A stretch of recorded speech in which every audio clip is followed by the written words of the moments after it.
As we approach Christmas, I want you to just take a minute to think about the first time that you truly heard that Christmas story.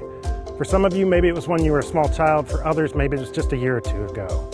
But think back to what that felt like in your heart, to hear the story of Jesus being born, of God coming to earth in flesh for each one of us.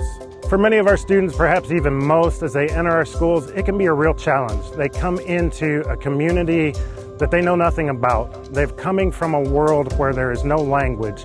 Unfortunately, most of their families have never learned to communicate with them. It's a nerve-wracking place. It's a scary place to come in. You're watching community develop, but shortly after that, they find it's a place where they can thrive. For the first time, many of them learn what their name is. First time that they hear the words, "I love you," or that somebody's proud of you. We're able to provide that language and to give that education for the express purpose of being able to share that gospel story. To have somebody understand for the first time that the world's not dictating who they are and saying that you can't, but to understand who you are in the image of God.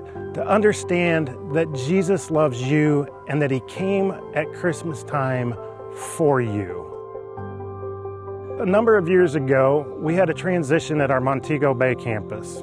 This campus used to be bustling with young children all the way up to their early teens, but as we decided to make this transition, this has now become a place for that next step.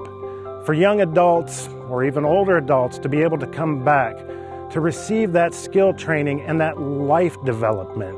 They still move out into a world that is predominantly hearing.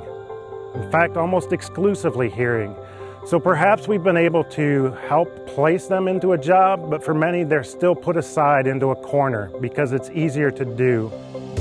Recently, I was able to watch as one of our teachers shared what it was like for her to grow up in the school and how the gospel had been shared with her and how that impacted her life.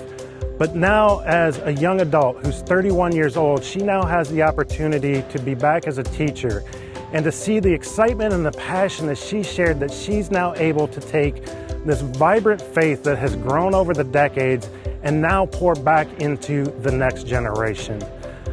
Nothing excites me more than to see the Word of God grow in a young life that I was able to see as a child, now expand as a young adult, and to then pour into this next generation.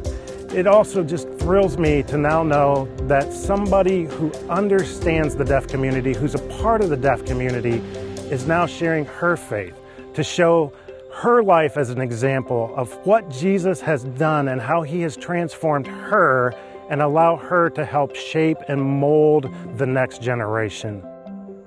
So as we've continued with this program, one of the primary obstacles that we've encountered has been a place for our students to live. So if you can see the building behind me, this used to be missionary housing and for a few of our staff. We're currently in the process of trying to transition this into student housing to allow them to develop the skills they need so that they can walk into better jobs to provide for both themselves and their families in the future. But there's a lot of work that needs to be done. This building has been around for probably a little over 25, maybe 30 years, and there's just a number of things that need to be addressed.